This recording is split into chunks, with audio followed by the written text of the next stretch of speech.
Recording in progress. Recording in progress. Recording in progress. Recording in progress.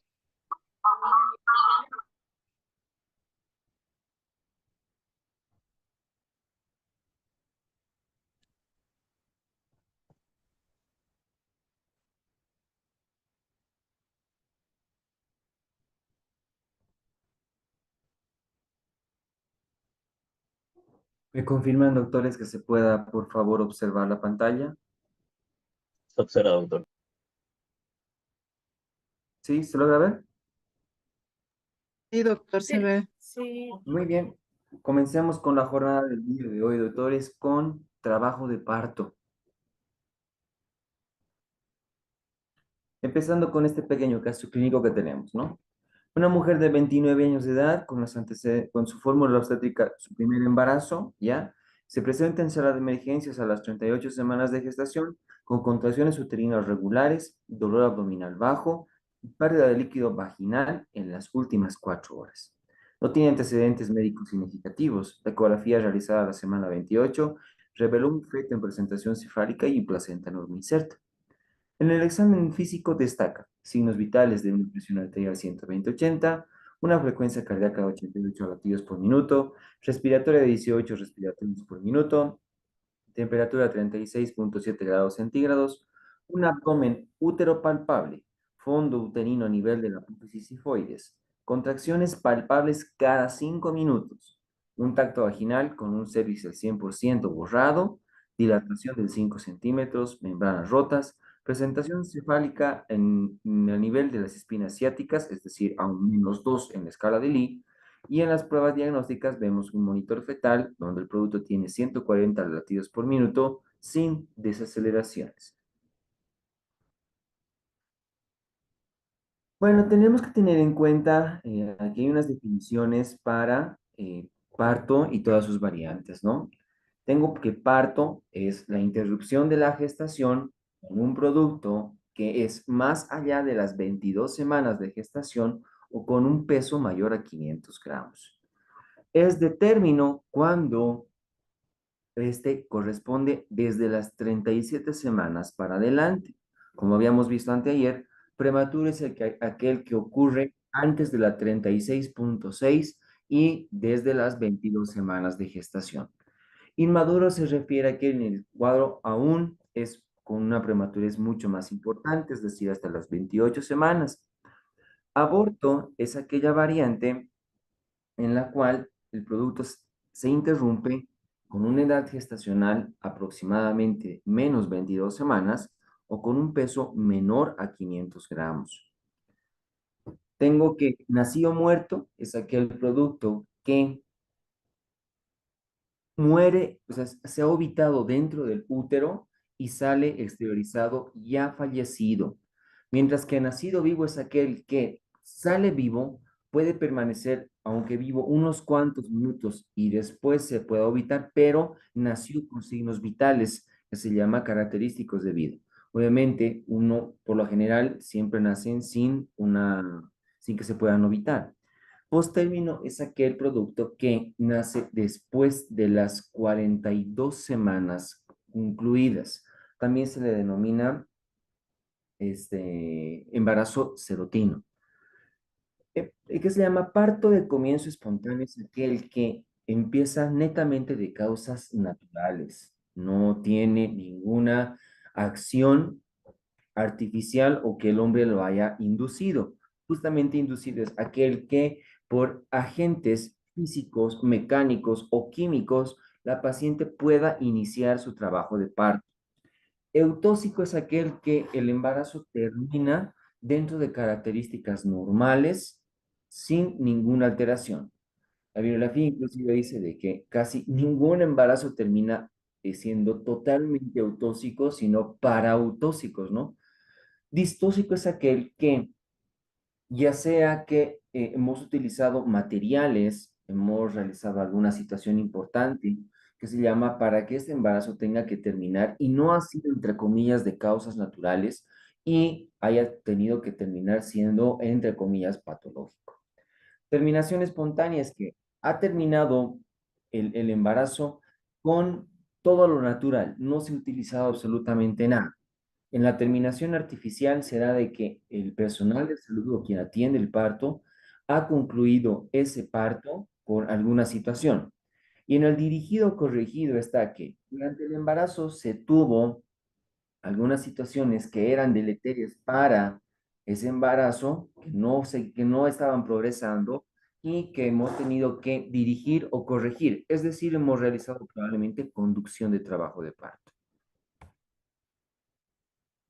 Tenemos cuatro tipos de teorías del inicio del trabajo de parto. Por cuatro métodos el parto puede comenzar. Tenemos la teoría físico-mecánica y neuroendocrina. Aparentemente, hasta las 36 semanas, el útero tiene una capacidad para albergar al producto, ¿sí? Después de un cierto tiempo, ya el útero no tiene la capacidad para seguir albergando al bebé, de modo de que empieza a aparecer ligeras contracciones en las miofibrillas que tiene el útero. Estas pequeñas contracciones, este pequeño estiramiento, produce un reflejo que llega hasta primero el hipotálamo y de ahí hipófisis, y a este reflejo se le conoce como reflejo de Ferguson 1. La hipófisis, la neurohipófisis, ya empieza a secretar oxitocina. La oxitocina vuelve al útero para hacer más contracciones y a este se le denomina reflejo de Ferguson 2. ¿Ya? Existe un reflejo más llamado reflejo de Ferguson 3, pero no es para el inicio del trabajo de parto, sino ya es en la etapa de puerperio y lactancia, ¿ya? Entonces, las teorías que manejan con reflejo de Ferguson 1 y reflejo de Ferguson 2 hablan de la teoría físico-mecánica y neuroendocrina. Tenemos otra teoría llamada de oxitocina y de privación de progesterona. Esta teoría hace referencia a que la progesterona está con una meseta igual constante hasta la semana 36 de embarazo. Y la progesterona tiene una ligera capacidad antioxitocina, ¿ya? No permite que haya contracciones, no permite que haya un parto prematuro. Entonces, se cae la progesterona, aparece la otra hormona llamada estrógeno, y el estrógeno es un receptor para el ingreso de la oxitocina y por ende ocurrirían contracciones.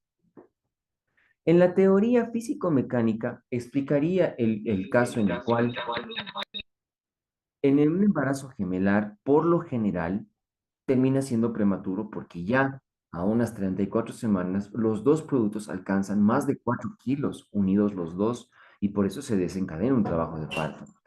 En la teoría de la oxitocina y de aprobación de la progesterona, son los típicos casos que de una paciente de término queremos realizar inducto-conducción y le pasamos oxitocina a dosis bastante altas, pero no se produce el trabajo de parto. Es porque aún no tiene receptores estrogénicos, ¿no? Son situaciones clínicas que apoyan estas dos teorías. También tengo la teoría de las prostaglandinas. Hace referencia a que el cuello del útero es muy sensible a prostaglandinas, especialmente la prostaglandina 1, 2 y 2 y la E2, perdón, ¿ya? Especialmente la E2 y la sintética es la que utilizamos para hacer inducción de trabajo de parto, ¿no? Y que también esto haría de que el borramiento y dilatación del cuello del útero mandaría un mecanismo indirecto a que aparezcan contracciones para que siga el procedimiento de la maduración cervical, ¿no? Y la otra teoría que tenemos es la endocrino-fetal, es que una vez que el producto se encuentra a término y está maduro, la glándula suprarrenal libera corticotrofina hacia la placenta. Y la placenta es sensible al útero, esta hormona es sensible para que puedan aparecer contracciones uterinas y por ende, por estas teorías, se puede iniciar un trabajo de parto. Tenemos que hay periodos clínicos del parto, son 3 en su bibliografía, porque ahora son 4, pero les digo la última nada más, solamente de comodín. El primer periodo clínico del parto es borramiento y dilatación, es decir, desde que comienza la modificación cervical hasta que llega a una dilatación de 10 centímetros y un borramiento del 100%, tenemos el primer periodo clínico del parto. Luego pasamos al segundo periodo clínico del parto, que evidentemente comienza con dilatación y borramientos completos, 10 de dilatación, 100 de borramiento, y termina con la expulsión del producto. El tercer periodo clínico del parto es el alumbramiento, que inicia con la salida del producto y termina con la salida de la placenta. El último periodo clínico del parto es el cuarto, llamado globo de seguridad de Pienaar, que consiste en las 4 primeras horas después del parto, pero no está en su bibliografía. El trabajo de parto tiene fenómenos activos y fenómenos pasivos. Esta serie de fenómenos son los que van a determinar que el trabajo de parto vaya hacia adelante, ¿ya? Dentro de los fenómenos activos tenemos a las contracciones uterinas, que son las más importantes, y los pujos, ¿ya? Dentro de las contracciones uterinas, teníamos antes que podíamos medirlo con cardiotocografía interna, se llamaba, ¿no? Con un dinamómetro se colocaba dentro de las membranas y con una dilatación importante y podíamos hacer un trazado acerca de los milímetros de mercurio que podía tener una contracción. Era ligeramente invasivo. Por eso es que ahora utilizamos cardiotocografía externa, que consiste en la utilización de un dinamómetro, el cual se coloca en el fondo uterino y es el que me valora las contracciones uterinas, y coloco otro Doppler que mide la frecuencia cardíaca fetal del producto, ¿no? Y ya que tenemos en cuenta que vamos a hablar acerca de contracciones uterinas, vamos a tener en cuenta las características de la misma, ¿ya? Tener en cuenta que una contracción uterina tiene un tono y el tono nunca es cero. El tono aparentemente es de 10 milímetros de mercurio, es decir, es la base de la de lo que va a ser la contracción a futuro. Tenemos una amplitud que es lo que suele ascender la contracción en milímetros de mercurio. El punto culmen de la contracción se llama acme, ya es el punto máximo de la contracción uterina, se llama acme. Luego ocurre un descenso de la contracción, que se llama, tenemos en cuenta que la contracción tiene una duración, que es el espacio en el cual dura una contracción, ¿ya?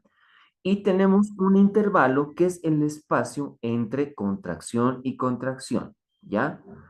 Por lo general, toda la contracción, todas las características de la contracción uterina, las medimos en espacios de 10 minutos, ¿ya? Aquí dice 5, pero sin embargo es en espacios de 10 minutos. Es lo que deberíamos medir en cada contracción uterina. De modo de que una contracción uterina, las características de la que acabamos de ver, es lo que nos van a dar la actividad uterina. La actividad uterina es el producto de la intensidad de la contracción, es decir, la amplitud que tiene, por la frecuencia, cuántas contracciones existen en un lapso de 10 minutos, esto nos va a dar la actividad uterina que se mide en unidades Montevideo. Y como podemos ver acá, las contracciones uterinas tenemos de dos tipos. Una se llaman tipo A, que por lo general son contracciones que no sobrepasan los 4 o 6 milímetros de mercurio. Y tenemos las contracciones de Braxton Hicks, que son las que por lo general aparecen entre las 30 y 32 semanas de gestación, y estas sí son las que la paciente va a percibir. Estas son las que en el periodo del preparto y el parto propiamente dicho, hasta el periodo expulsivo, van a evolucionar para que puedan solventar el trabajo de parto en la paciente, ¿ya? Aquí podemos ver claramente, miren, el embarazo, las contracciones por lo general no sobrepasan los 20 milímetros de mercurio. Ya en el preparto tenemos que pueden llegar a 30 milímetros de mercurio y que se llama el umbral del dolor es cuando sobrepasan los 25 milímetros de mercurio. Aquí en la etapa de preparto, miren, ya llega a 40, en el comienzo de dilatación siguen con 40, en una dilatación avanzada 50 milímetros de mercurio y en el periodo expulsivo pueden llegar a medir cada contracción hasta 60 milímetros de mercurio, ¿no? Si hiciéramos los factores de conversión para la actividad uterina, podemos tener en cuenta claramente de que prácticamente un trabajo de parto en periodo expulsivo está aproximadamente entre 200 y 250 unidades Montevideo en el periodo expulsivo.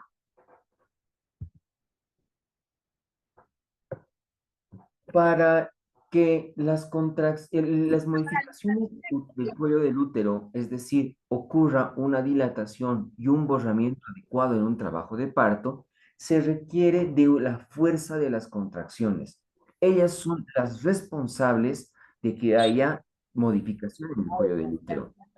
Y, permítanme un segundo. Por favor, si pueden apagar sus micrófonos.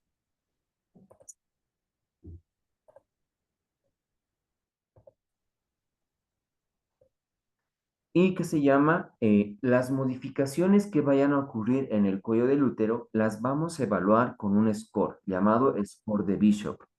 El score de Bishop tiene una puntuación que va del 0 al 3 y que le vamos poniendo los puntajes en función. Por ejemplo, dilatación cerrado, 0 puntos. 1 a 2 de dilatación, 1 punto. 3 a 4, 2 puntos. Más de 5 de dilatación corresponde a 3 puntos en la escala de Bishop. En el borramiento, cuando casi no hay nada de borrado, 30% de borramiento, puntuaje de 0. Cuando ya está a medianamente borrado, 40-50%, miren, es puntuación 1. Entre 50 y 70, puntuación 2. Y más allá del 80% de borramiento es un tercer punto. La consistencia, firme, intermedia y blanda, van del 0 al 2 correspondientemente. Firme significa es un cuello rígido, duro, no se puede, que se le llama doblegar. Consistencia intermedia es ligeramente blando, pero todavía tiene un grado de rigidez, mientras que la consistencia blanda es ya prácticamente muy, pero muy blandita. Se simula de que la firmeza del cuello del útero se asemeja a la punta de la nariz, ¿no? En relación a la posición, un cuello posterior, es decir, atrás, corresponde a una puntuación 0, un centralizado, es decir, al medio con puntuación 1 y un anterior con puntuación 2. Y en función a los planos de Hodge, ya tenemos en cuenta que en primer plano, un score 0, segundo plano, es decir, ya se está encajando el producto, una puntuación 1, profundamente encajado 2, ya prácticamente en periodo expulsivo el 3, ¿no? También tenemos grados de maduración cervical no correspondientes al score de Bishop, que prácticamente son análogos de la parte de las indicaciones en función a dilatación, borramiento, la consistencia, perdón, y la altura.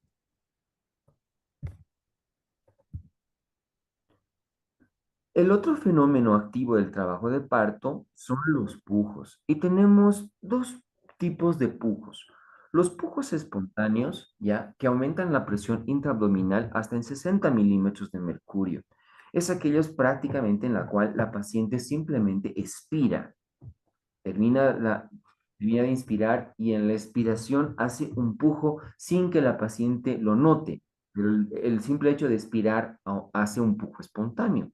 Pero también tenemos pujos dirigidos, que son los cuales, aquellos en la cual le pedimos a la paciente que tenga la sensación de aumentar la presión intraabdominal, es decir, le pedimos que puje.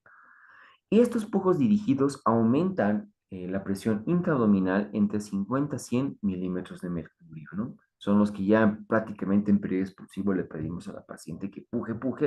Eso aumenta el umbral de la presión intraabdominal, ¿ya? Se denomina umbral de distensión aquel que sobrepasa los 35 milímetros de mercurio. Una vez que hemos visto los fenómenos activos, tenemos que tener en cuenta de que las contracciones uterinas por lo general nacen en el marcapaso. Un marcapaso es el segmento cornual del útero, es decir, la unión del útero con la trompa. A ese se le denomina cuerno. El cuerno es el que se encarga de emitir la propagación de la onda contráctil. La literatura dice que es preferentemente siempre el lado derecho, pero no es que no haya en el lado izquierdo. Y la contracción que comienza en un marcapaso se queda ahí. Ese es el punto de inicio de cada contracción. No hay contracción en el lado contralateral. Porque si hubiera contracción en el lado contralateral, habría lucha de contracciones y no serían las suficientes para que el trabajo de parto se desarrolle de manera espontánea. Lo otro es que la contracción es más intensa en el fondo y menos intensa en los segmentos bajos. Es decir, no hay intensidad, por ejemplo, en el segmento inferior, hasta en el cuerpo, pero es debajo. Es más intenso en el fondo y tiene una característica de la que la contracción desciende hacia el cuello del útero. Por eso es que se llama triple gradiente descendiente. Es decir, comienza en el marcapaso, es más intenso en el fondo y tiene una característica descendiente, ¿no? Esos son los tres pilares del triple gradiente descendiente. La propagación de la contracción se refiere que es a razón de 2 centímetros por segundo. Y como ya les había comentado, el umbral de dolor que tiene la paciente es cuando la contracción sobrepasa los 25 milímetros de mercurio. Hay funciones de las contracciones y de los pujos, ¿no? En el canal del parto hay una presión ejercida por la bolsa de aguas. Mientras aumenta la dilatación, las bolsas empiezan a exteriorizarse y las mismas bolsas promueven la misma dilatación. Segundo es que hay una tracción del cuerpo uterino. El segmento inferior se queda más o menos con una dirección contráctil, rechazando la del cuerpo del útero, ¿no? Entonces hay una tracción de lucha de poderes entre el útero, el cuerpo uterino y el segmento, y es el que el cuerpo va ganando, por eso es que hace una propulsión para el feto, ¿ya? El útero empieza a contraerse de a fondo hacia abajo y es lo que moldea para que el producto empiece a ser un apelotonamiento y puede encajar, ¿no? La transmisión de propulsión, veíamos que es hacia abajo y una fuerza propulsora que es el umbral de contracción y de amplitud que tiene cada contracción uterina.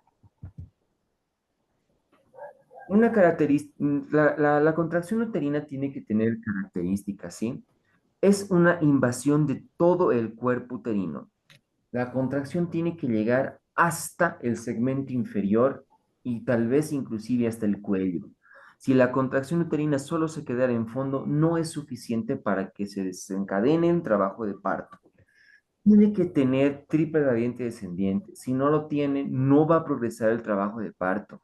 La intensidad tiene que ser suficiente para que hayan modificaciones del cuello del útero.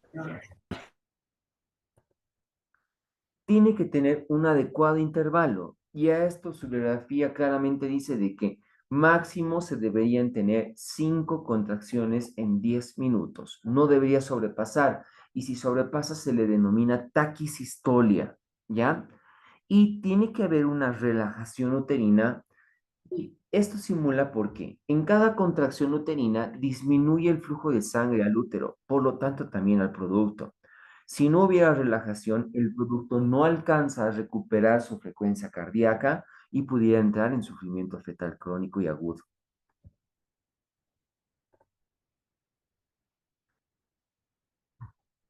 Como en una de las principales diapositivas veíamos, la frecuencia cardíaca fetal y las contracciones uterinas podemos medirlas con un cardiotocógrafo fetal, ¿sí?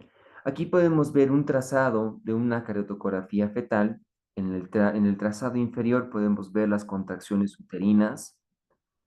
Aquí falta añadir los movimientos fetales que por lo general aparecen en forma de flechas. Y en la parte superior tenemos la frecuencia cardíaca del producto, ¿sí? La frecuencia cardíaca fetal basal es el espacio que más se repite en el lapso de 2 minutos. Miren, aquí tenemos probablemente otra frecuencia cardíaca fetal basal. Miren, es lo que más se parece, seguidito. Luego tenemos que hay oscilaciones. Podemos tener que hay aceleraciones y desaceleraciones que pueden variar entre 4 a 8 latidos por minuto y que sean de 3 a 6 ciclos por minuto. A esto se le denomina variabilidad. Tiene que haber esto en un trazado de cardiotocografía fetal, ¿sí? Se denominan a los descensos los que están por debajo de la frecuencia cardíaca fetal basal y se llaman ascensos a los que están en función a la recuperación o superior a la frecuencia cardíaca fetal basal, ¿sí? Tenemos que tener en cuenta de que también se denomina espiga aquella varianza de la frecuencia cardíaca fetal basal que no tiene relación con la contracción uterina y que es esporádica y de corta duración. De ahí radica que también existe la clasificación de los DIPS. Los DIPS 1 son la confluencia como en espejo de una contracción uterina y la desaceleración de la frecuencia cardíaca fetal del producto, ¿sí? Se encuentran, están en espejo. A eso se le denomina DIP 1. DIP 2 se refiere a que hay contracción y hay una desaceleración de la frecuencia cardíaca fetal, pero Ya, esta, Santi. por lo general, es 30 segundos después del acme de la contracción. Simula que probablemente se esté tratando de un proceso patológico, puesto que el DIPS 1 es el considerado el DIPS fisiológico.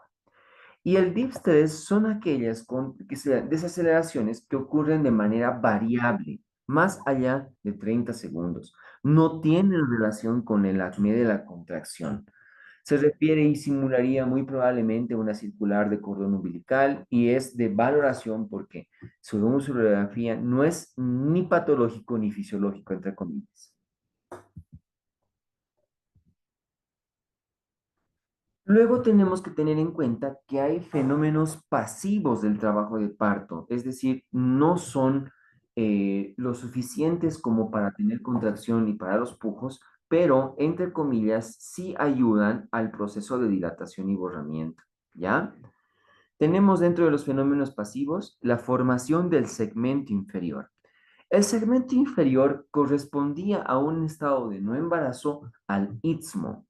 La unión del cuerpo y el cuello se llama istmo.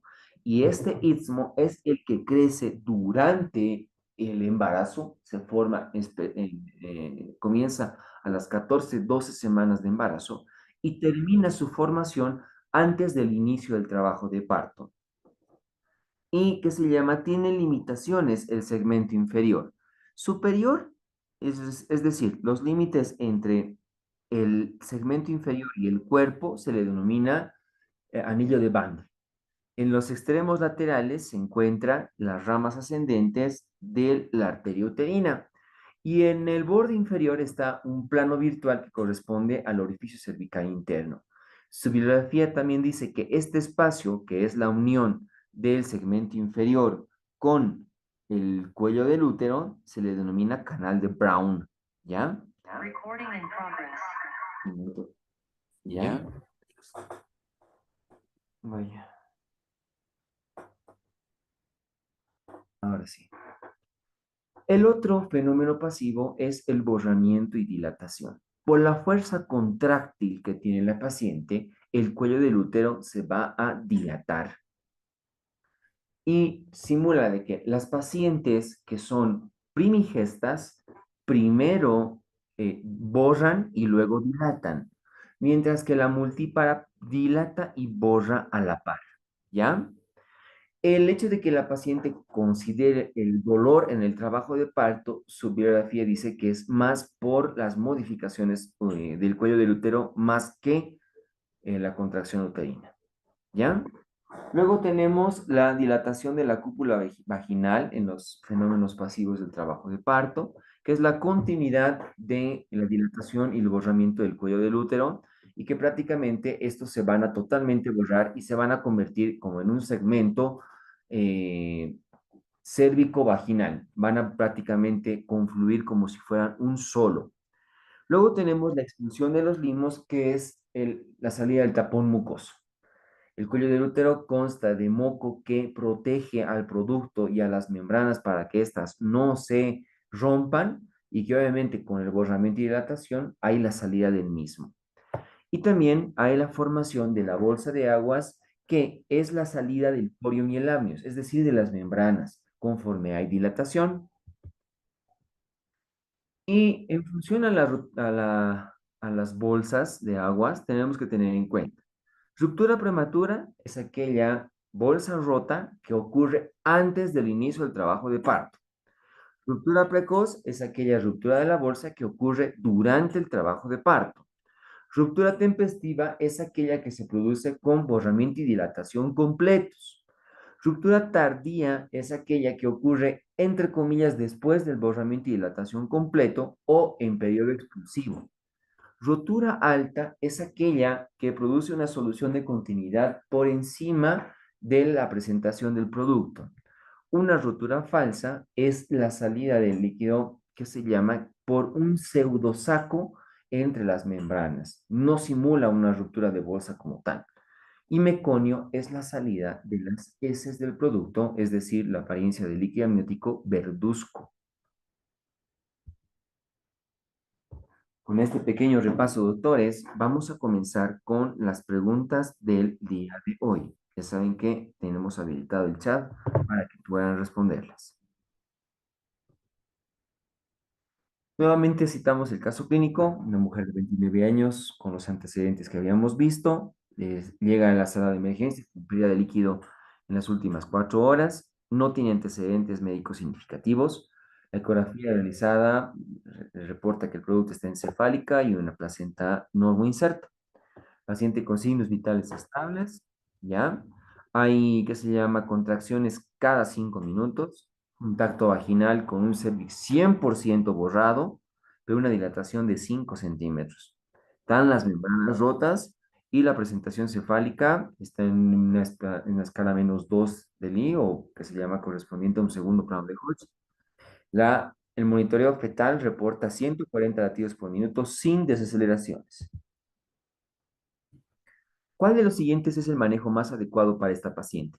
Administración de oxitocina para aumentar la frecuencia de contracciones, realización de cesárea de urgencia, observación y monitoreo del parto, iniciar antibióticos de amplio espectro o administración de tocolíticos.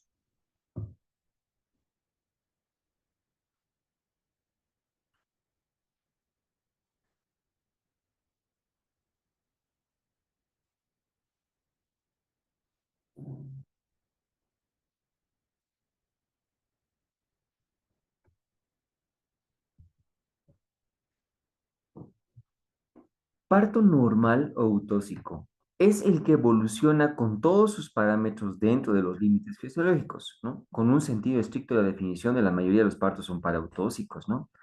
Y que tiene que ser, miren, determinación espontánea es el que finaliza por acción de fuerzas naturales.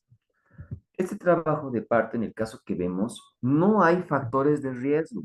Si bien la paciente ha roto bolsas, pero ya está con 100 de borramiento y con 5 de dilatación, va a progresar de manera espontánea. Por lo que tengo que hacer simplemente es monitorizar ese trabajo de parto. ¿Qué estudio es más apropiado para evaluar la condición fetal durante el trabajo de parto? Ecografía Doppler, monitoreo fetal continuo, perfil biofísico fetal, amnioscopía o estimulación vibroacústica.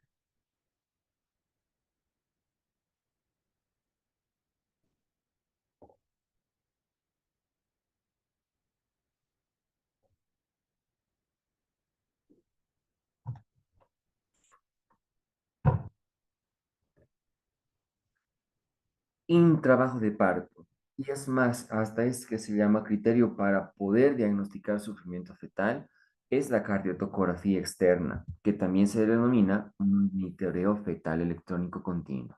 ¿Ya? Esta es la respuesta. ¿Cuál de los siguientes hallazgos en el monitoreo fetal indicaría un posible sufrimiento fetal? Aceleraciones episódicas, desaceleraciones variables, frecuencia cardíaca basal de 150 latidos por minuto, contracciones cada 3 minutos o desaceleraciones tempranas.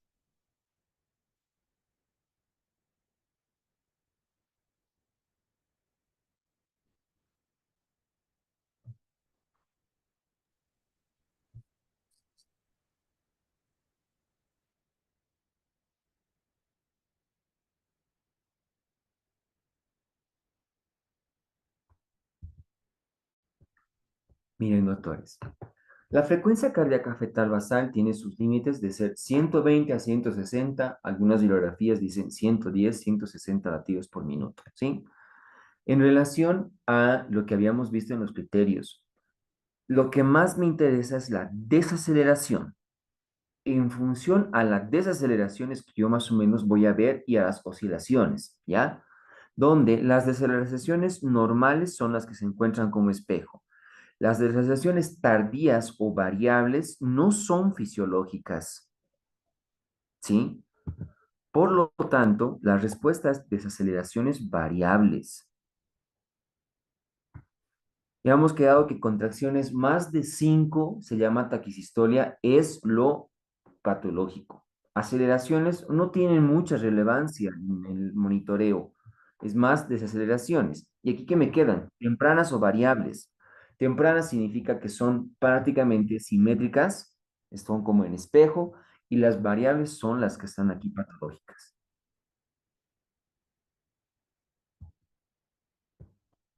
Si la paciente no progresa en dilatación cervical después de 4 horas de contracciones regulares, ¿cuál sería el siguiente paso? Continuar con observación, administrar oxitocina, realización de cesárea, aplicación de forceps o realización de episiotomía.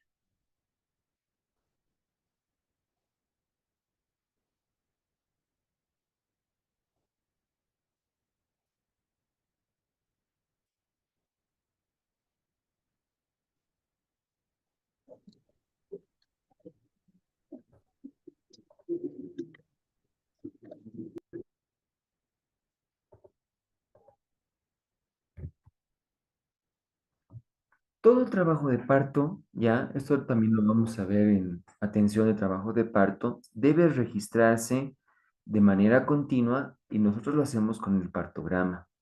Si se dan cuenta, en la curva de alerta significa que todo este espacio está yendo dentro de parámetros normales, pero cuando sobrepasa el nivel de acción, tenemos que hacer actividades para, como decía las definiciones, conducir o dirigir ese trabajo de parto.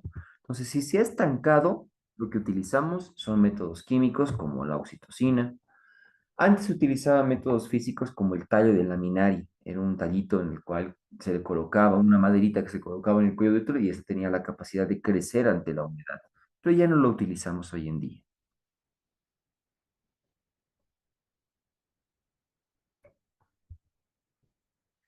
¿Cuál es el manejo adecuado en caso de desaceleraciones tardías recurrentes durante el trabajo de parto? Administración de oxitocina, iniciar tocólisis, monitoreo continuo sin intervención, o cambio de posición materna y administración de oxígeno o administración de antibióticos.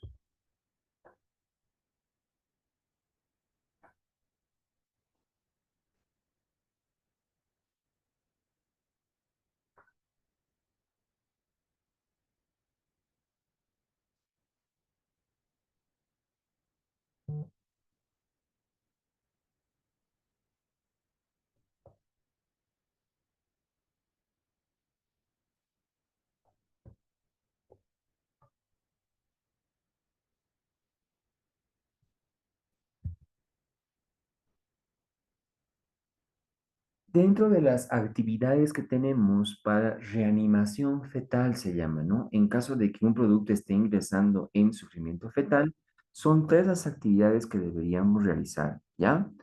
Uno es el efecto Poseiro, que habíamos visto la semana pasada, que es el cambio de cúbito lateral izquierdo de la mamá.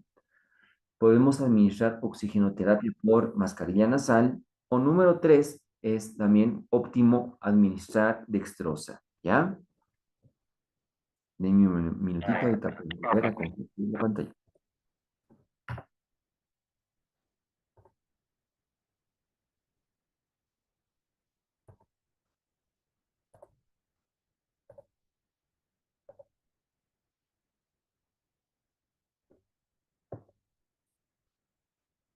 Ahora sí, la pantalla se ve, por favor, doctores, ¿me confirman? Sí, doctor, Sí, se ve bien. doctor. Excelente. Continuamos con la clase, doctores.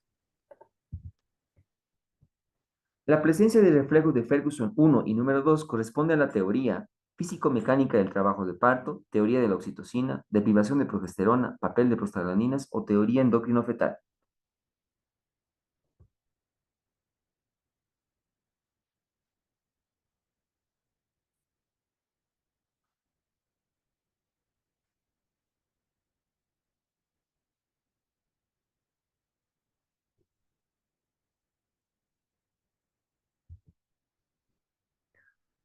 La teoría físico-mecánica es aquella que refleja que a una capacidad uterina importante, el útero ya llega a la capacidad máxima.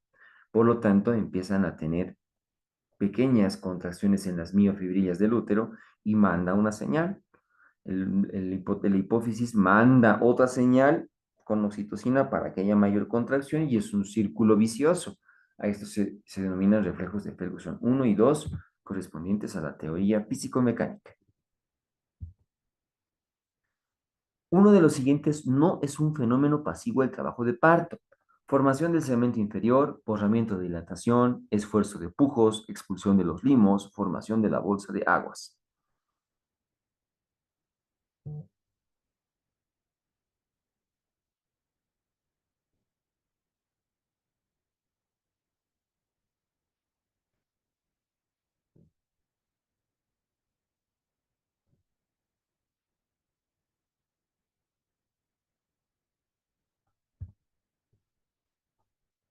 Dentro de los fenómenos pasivos del trabajo de parto tenemos la formación del segmento inferior, borramiento y dilatación de la cópula vaginal, la expulsión de los limos o la formación de la bolsa de aguas, ¿no? Lo que no entra son contracciones uterinas y el esfuerzo de los pujos, que esos son fenómenos activos del trabajo de parto.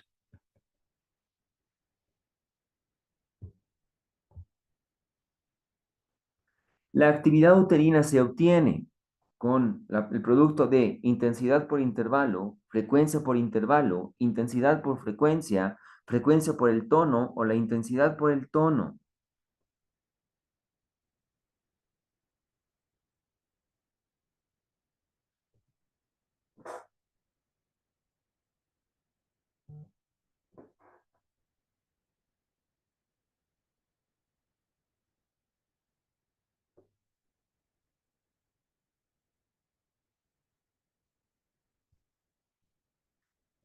La actividad uterina es el producto de la intensidad por la frecuencia, esto en 10 minutos, ¿ya?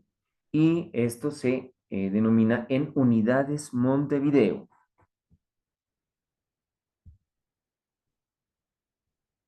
Intensidad por frecuencia. Durante el trabajo de parto, a la delimitación entre el segmento inferior y el cuerpo del útero se denomina anillo de Bandl, anillo de Brandt, anillo de Braxton-Hicks, anillo de Brown o no existe anillo de retracción fisiológica.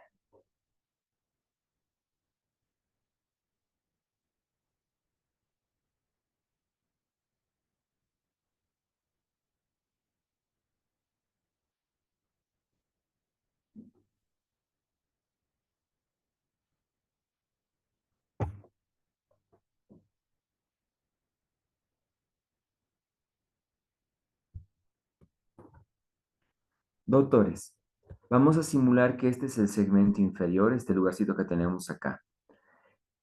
Anillo de Bandl es segmento inferior en relación al cuerpo del útero. Anillo canal de Brown es es segmento con orificio cervical interno. Se comunica como un canal que se llama segmento cervical, dice la bibliografía. En este caso, si les dice segmento inferior y cuerpo, es anillo de Bandl.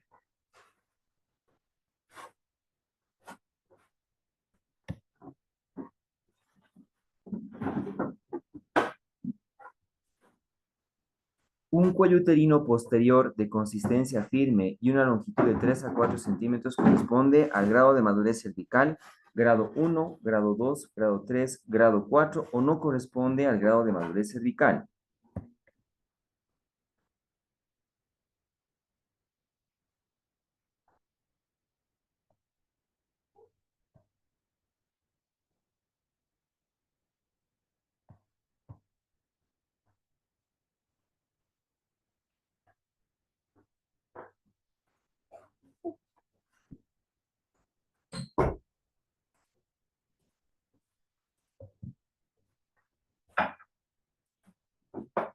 Tenemos planos de Hodge o tenemos que se llama grados de maduración cervical.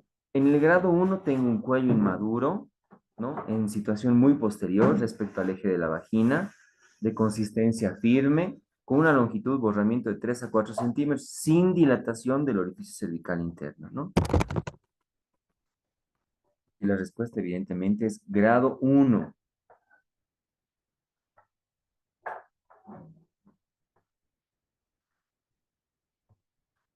Tenemos dos escalas, score de Bishop o tenemos que se llama grado de madurez cervical, ¿ya?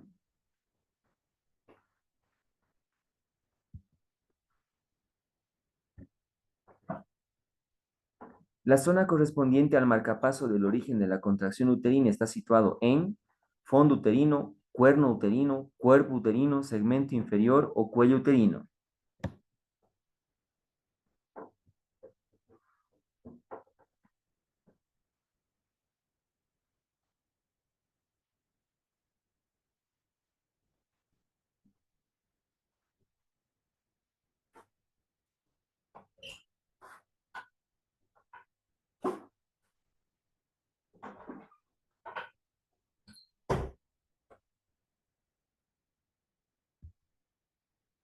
Bueno, la intensidad es más en el fondo, pero comienza en uno de los cuernos. Y el cuerno es la confluencia del cuerpo del útero con la trompa. A eso se lo denomina cuerno y ese es el marcapaso del inicio de la contracción uterina, el cuerno uterino. Ahí es donde comienza el marcapaso. La respuesta es B. Si les preguntan dónde es más la intensidad, es en el fondo.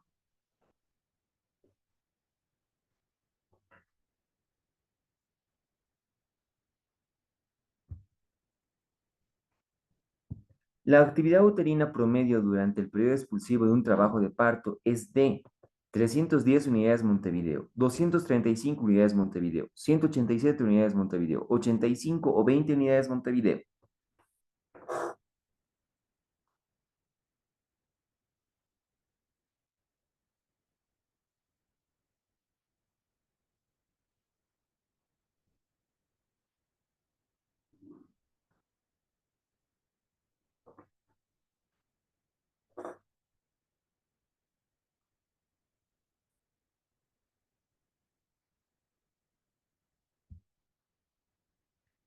Bien.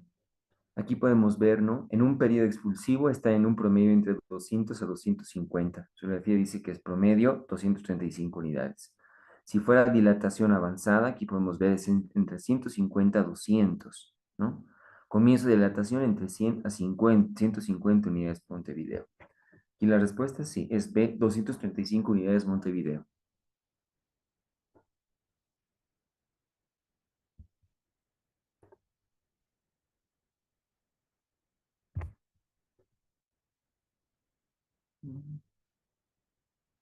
Denme un minutito.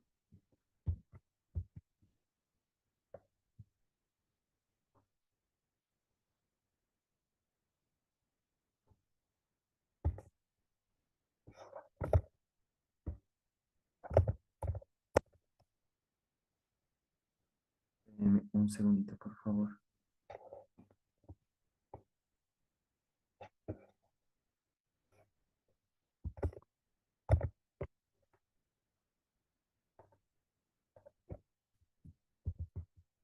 Muy bien. Perdón. La caída transitoria de la frecuencia cardíaca fetal causada por una contracción uterina se denomina oscilación, frecuencia cardíaca fetal basal, ascensos transitorios, espigas o dips.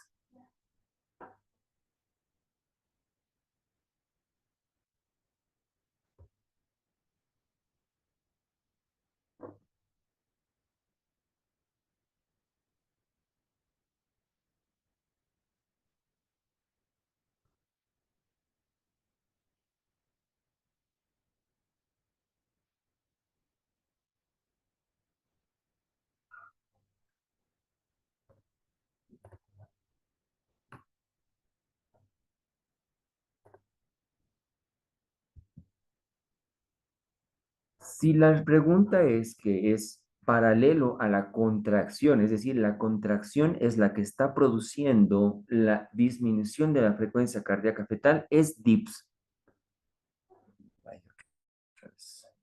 Pero si tengo que se llama que la contracción, digo, la desaceleración no es coincidente a la contracción uterina, ahí se denomina recién espiga. Espérenme un segundito. Ay, sabotear.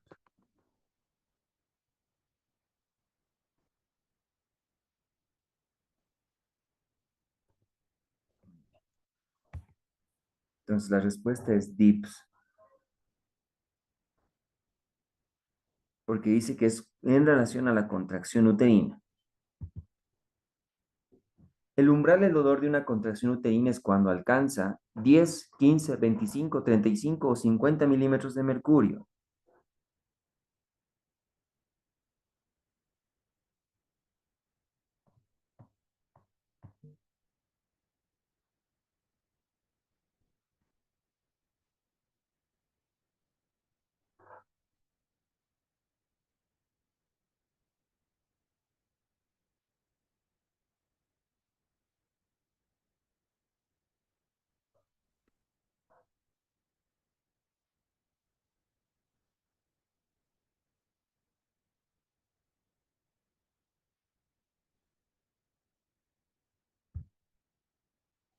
En cada mujer el dolor aparece cuando la presión amniótica sube por encima de cierto nivel, umbral del dolor. El valor promedio del umbral del dolor corresponde a una presión amniótica de 25 milímetros de mercurio, o sea, 15 milímetros, pero por encima del valor promedio del tono normal, ¿ya? Si la pregunta les dijera en función al tono, sí sería 15, pero si es a secas, es solamente 25 milímetros de mercurio. Ese es el umbral del dolor.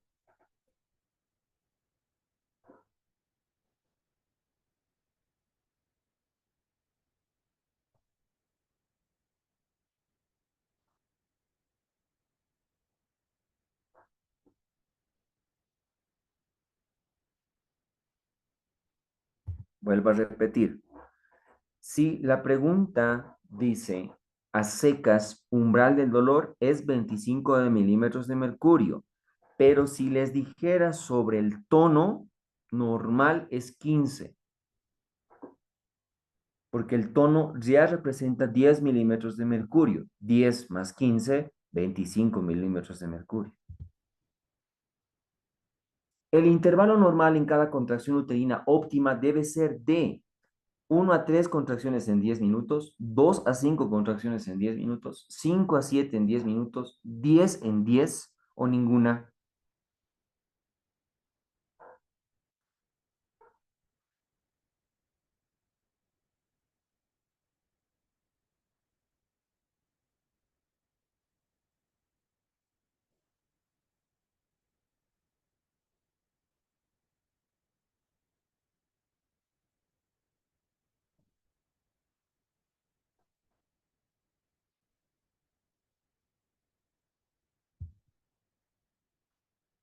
Muy bien.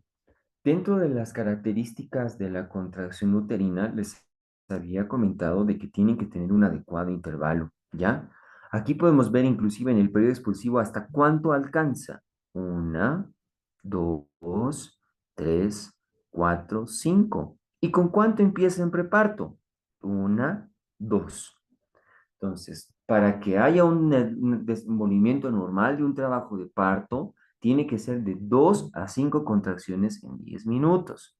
Si sobrepasa más, se llama taquisistolia. Si es menos, son contracciones no suficientes para un trabajo de parto.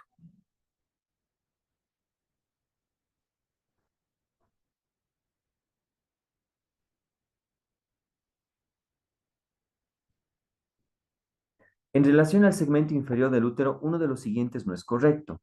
Las multíparas primero borran y luego dilatan. El borde superior del segmento inferior lo compromete el orificio cervical interno. La formación completa del segmento inferior concluye a las 32 semanas. El istmo corresponde al segmento inferior en un útero no gestante o ninguna es correcta.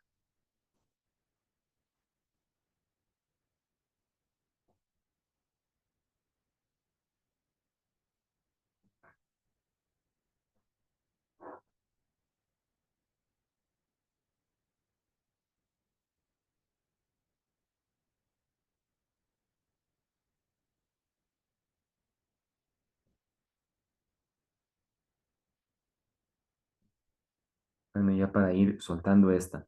Ojo, las primíparas, es decir, su primer embarazo, primero borran y luego dilatan. Las multíparas lo hacen a la par. El borde superior del segmento inferior corresponde al anillo de Bandl. La formación completa del segmento inferior concluye antes del inicio del trabajo del parto y el istmo es el que corresponde en una paciente no embarazada, ¿ya? El istmo es el que crece y se convierte en segmento inferior.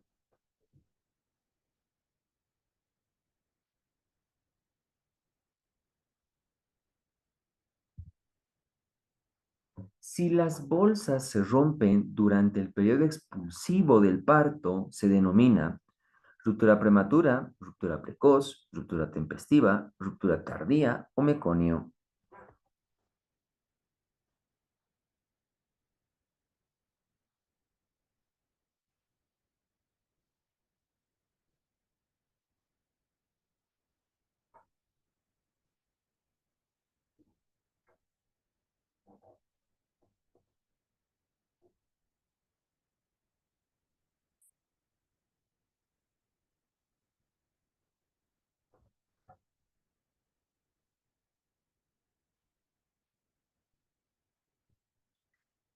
Si las bolsas se rompen antes del trabajo de parto, ruptura prematura de membranas. Si se rompen durante el trabajo de parto, ruptura precoz de membranas. Si se rompen en borramiento y dilatación completo, se llama tempestiva. Y si es en el periodo expulsivo, dice su bibliografía, es ruptura tardía de membranas. La brecha es bien corta entre tempestiva y tardía.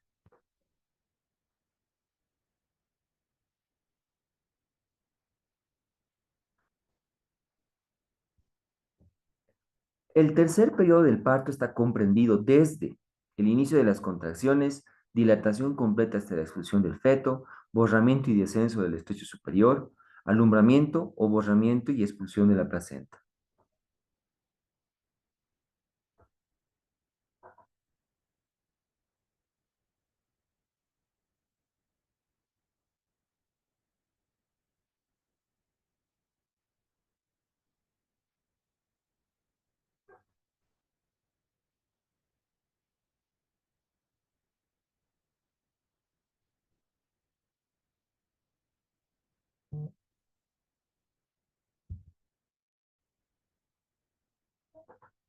Borramiento y dilatación, desde que comienzan las contracciones hasta borramiento y dilatación completa. Segundo periodo del parto, la expulsión del producto, que es dilatación y borramiento completos hasta la expulsión del parto propiamente dicho, la expulsión del producto. Y la tercera es el alumbramiento, que comienza con la expulsión del producto hasta el alumbramiento, ¿no? Entonces aquí tenemos de la respuesta. Está facilita esta. Uno de los siguientes elementos de la puntuación de Bishop no es correcto. Consistencia, posición, dilatación, dinámica uterina o todas las anteriores son correctas.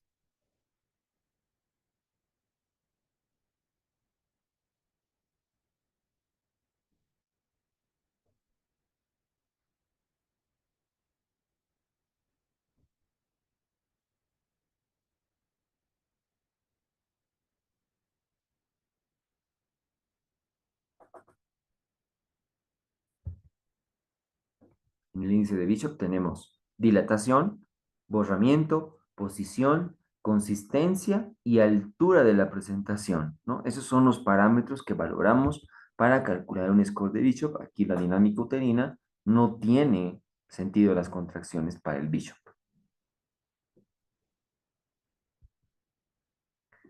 La variabilidad de un trazado de frecuencia cardíaca fetal corresponde a oscilaciones, frecuencia cardíaca fetal basal, ascensos transitorios, espigas o dips.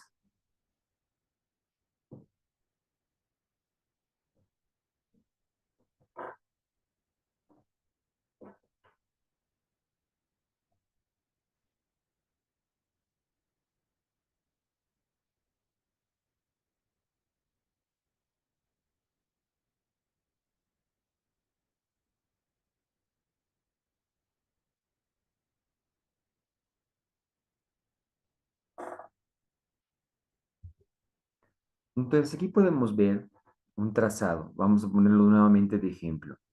La frecuencia cardíaca fetal basal, doctores, es lo que se repite en por lo menos un lapso de 2 minutos. Es lo que más se repite. Es como este o este segmento, este lugarcito es lo que más se repite. De ahí tenemos que se llama unas oscilaciones que son ligeras aceleraciones y desaceleraciones que van en un parámetro de 4 a 8 latidos por minuto y de 3 a 6 ciclos por minuto, ¿no? Varían. A esto se le denomina variabilidad justamente, a estas oscilaciones. Espiga es, ¿me escuchan, doctores? Sí, se le Sí, escucha, doctor. doctor. Ya, muy bien. Sí, doctor. Espiga es el descenso que no es por contracción y el dips es el descenso que sí es por contracción, ¿no? Aquí la respuesta es oscilaciones.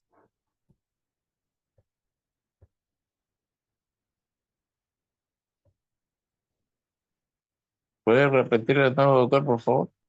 ¿Cómo no? Aquí está. Frecuencia cardíaca fetal basal es el trazado que más se repite por el lapso de 2 minutos. Oscilaciones son las ligeras aceleraciones y desaceleraciones que están en función a la frecuencia cardíaca fetal basal, que varían de 4 a 8 latidos por minuto o de 3 a 6 ciclos por minuto. ¿Ya? De ahí radica que la espiga es la desaceleración, pero que no ocurre en función a una frecuencia, digo, a la contracción del útero, mientras que dips sí es en función a la contracción. Entonces, si es variabilidad, es oscilaciones. Gracias.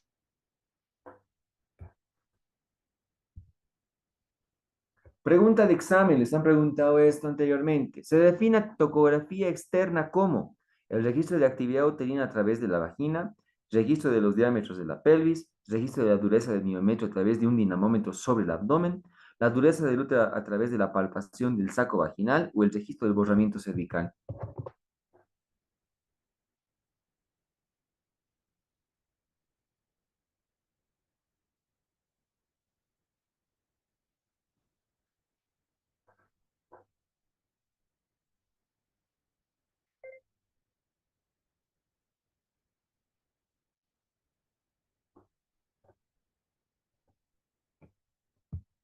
La respuesta era el registro de la dureza del miometrio a través de un dinamómetro sobre el abdomen, ¿no?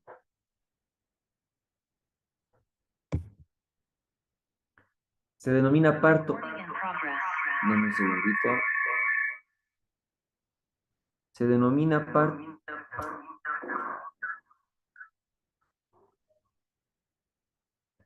Se denomina parto inmaduro es aquel que se produce antes de las 22 semanas, entre las 22 y 28, 26 a 32, 32 a 36, 22 a 36 semanas.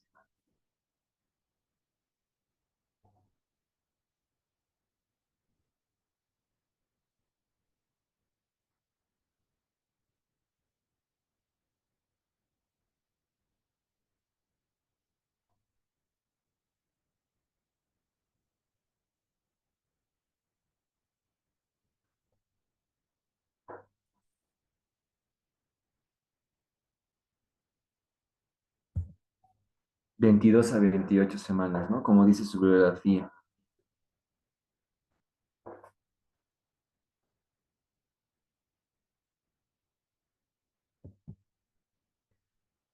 Puntos claves. Fases del trabajo de parto. El trabajo tiene 3 fases: latente, activa y de transición. La fase activa comienza alrededor de los 4 centímetros de dilatación cervical. La fase latente del trabajo de parto, activa comienza a los 4 centímetros. Cuando hablamos estadios del trabajo de parto, tenemos: primer estadio inicia con las contracciones regulares y termina con la dilatación completa. El segundo estadio es desde la dilatación completa hasta el nacimiento del bebé, y el tercer estadio es desde el nacimiento hasta la expulsión de la placenta. Dilatación cervical es la dilatación cervical progresiva más rápidamente en mujeres multíparas, a razón de 1,5 cm por hora, que en primíparas, que es 1 cm por hora nada más durante la fase activa. Ruptura de membranas es la ruptura prematura antes del inicio del trabajo de parto y que puede aumentar el riesgo de infección intrauterina.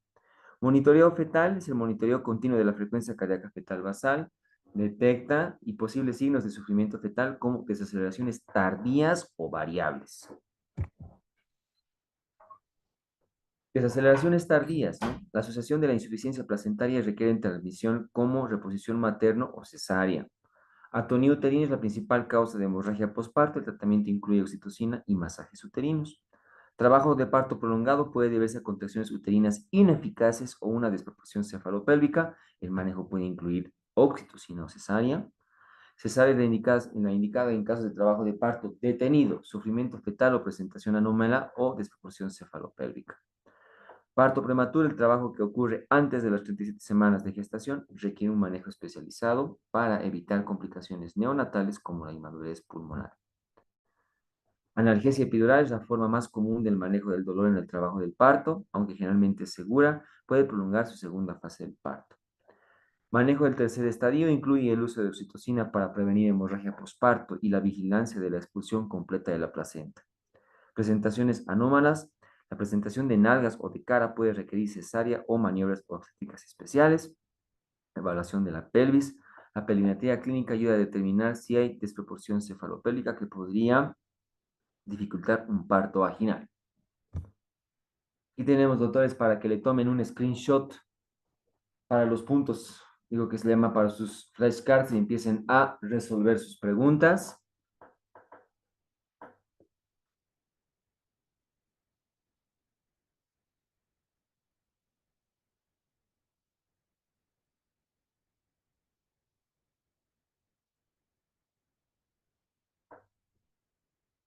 Pasamos a las otras preguntitas que tenemos.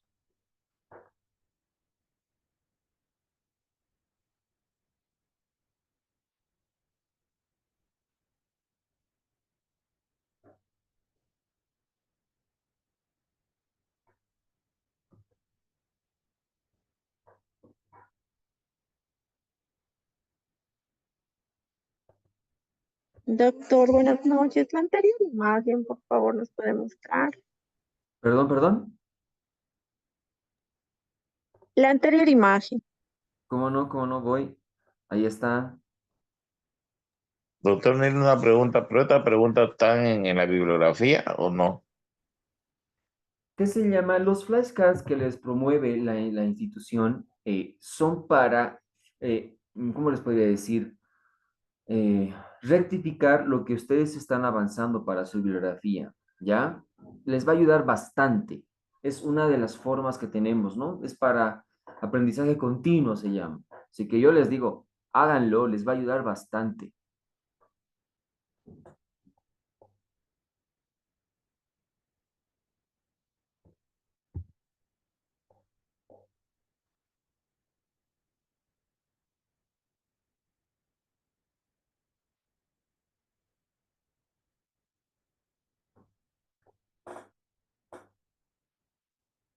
Muy bien, paso a que me hagan sus preguntas, doctores. Comenzamos. Y alguien me pregunta, si el trabajo de parto se prolonga después de las 4 horas, ¿cuál es la indicación para cesárea si el producto estuviera en sufrimiento fetal?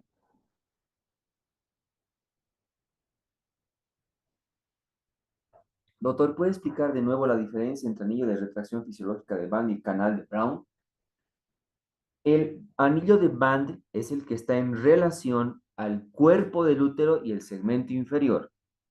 El canal de Brown es el que está en función al segmento inferior y al orificio cervical interno del cuello del útero. Entonces hay que decir Band arriba, Brown abajo. Así más o menos lo pondremos. ¿Ya?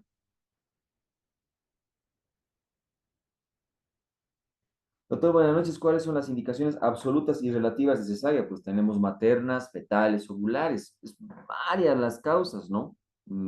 Creo que no va en relación al tema actual, pero bueno, pues dentro de las maternas tengo talla baja, desproporción cefalopélvica, Tengo cardiopatías, enfermedades de base de la madre. Esta pregunta sí es larga de responder, ¿no? Doctor, ¿en qué momento se realizan los pujos dirigidos durante el trabajo de parto? En cada contracción. Cuando ocurre la contracción es donde le pedimos a la paciente puje, puje, y es el pujo dirigido.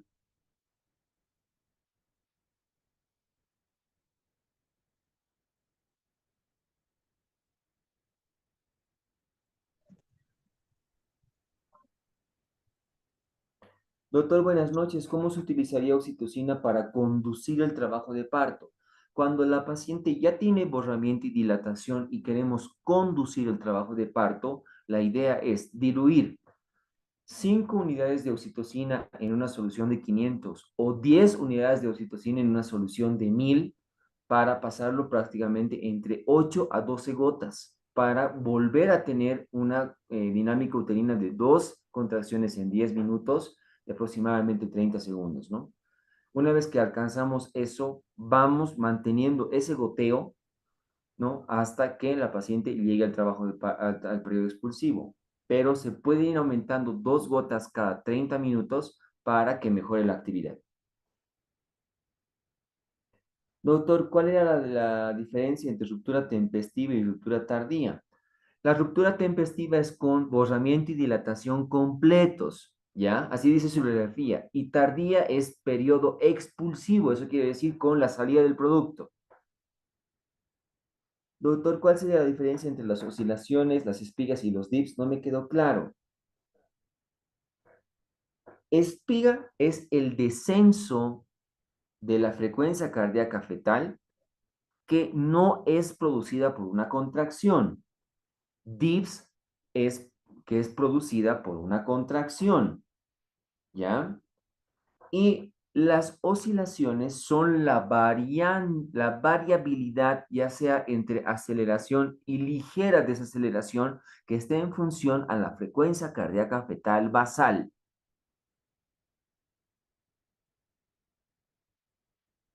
Me preguntan, ¿cuándo se hace la deambulación de la paciente? Puede hacerlo tanto en fase latente como en fase activa del trabajo de parto. No hay una diferencia para que la paciente no deambule.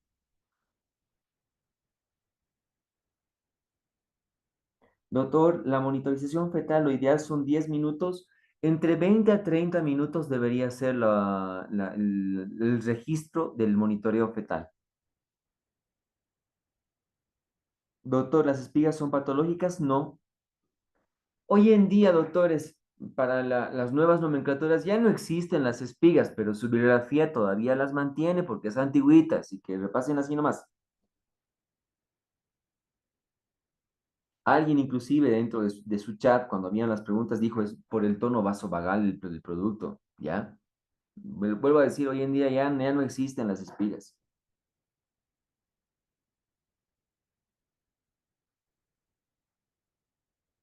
Doctor, entonces las espigas serían desaceleraciones posteriores al pujo. No, no tiene nada que ver en función ni al pujo ni a la contracción, entre comillas. Y son bien chiquititas las desaceleraciones, muy pequeñitas. Doctor, ¿me puede repetir a qué se refiere tocografía externa? Es a la medición con un dinamómetro, es decir, un toco, es decir, lo que va a medir la contracción uterina a través del abdomen. Si dice externa, es a través del abdomen. Si fuera interna, sería en relación al cuello del útero y a las membranas del producto.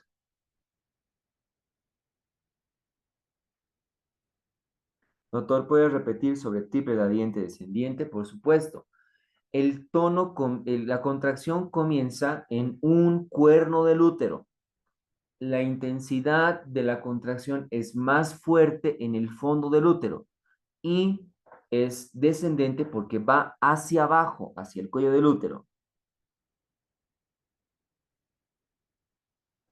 Salió un estudio en 2023 que propone inducción del trabajo de parto para prevenir la preeclampsia. ¿Es recomendable hacerlo? Es que hay que ver el caso de la preeclampsia y qué estudio ha revisado, doctor. ¿Es un ensayo clínico aleatorizado? ¿Es un metaanálisis? ¿Es un estudio de caso? ¿Es que se llama un artículo de revisión? Sería bueno verlo. No le puedo decir porque no veo la relevancia como para interrumpir, porque evidentemente el tratamiento definitivo de la preeclampsia es sacar la placenta, pero habrá que ver qué tipo de preeclampsia está.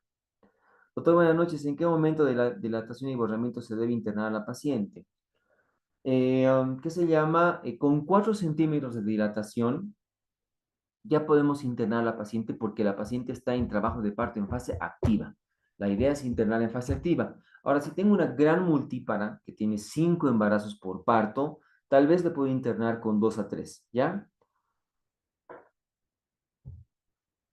Por si acaso, doctores, una aclaración. Ahorita yo no estoy de administrador, por eso es que yo no puedo aceptar algunos colegas, ¿ya? Y no los puedo votar a los clonados, ¿ya? Entonces, tengan mucho cuidado en este detalle.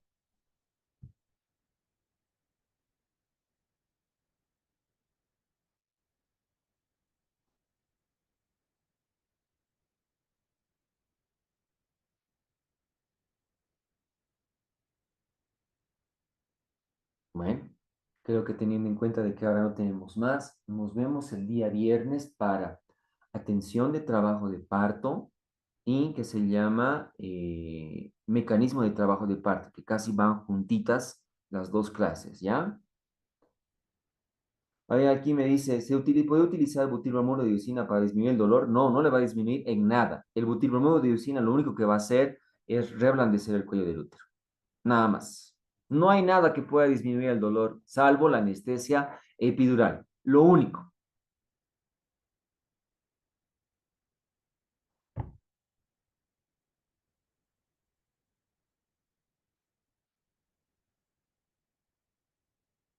Y entonces nos vemos el viernes y también nos vamos a ver el sábado, ¿ya?